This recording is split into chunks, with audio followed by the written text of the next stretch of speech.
I do not want to take much time between you and the absolute treat to the soul and the eyes and our spirits, but I still wanted to share a couple of thoughts.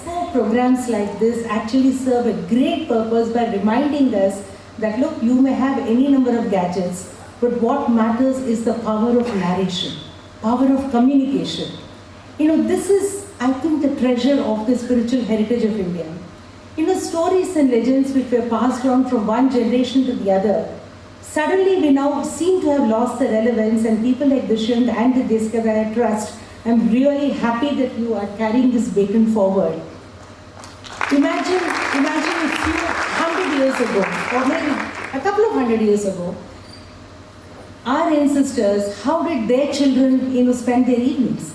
They would probably huddle around the fire after dinner, nothing to distract them, no board games, no television, no gadgets, nothing. The elders of the community and the family would regale them with stories of Rama, of Krishna, of Shiva, and the mythology used to be passed from one to the other. And that was their world, that was their existence. And when you look back at those stories, we now realize that these are not stories.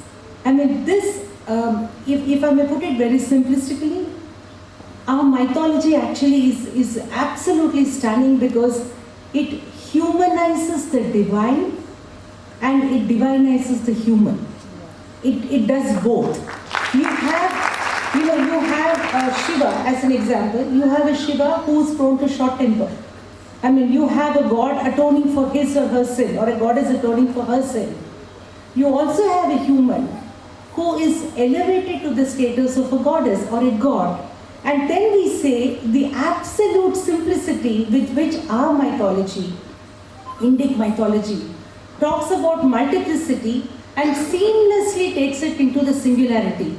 I think that is the narrative power of our mythology. And I'm very, very happy and excited to see the production today. And more than that, Dushyant, I don't think there is any show of yours or a YouTube episode of yours which I have missed. And I really enjoy because you bring it in language which we all understand. And I think today is a great occasion for us to connect back to our inner self. And I would always say, and I'll end with that one line, mythology, according to me, probably I'm quoting somebody else, no copyright on this, mythology is metaphysics simplified. If we understand mythology not as a story, but as a message, I think that is where probably we will be able to relish it, cherish it, and take it to the next generation. Thank you.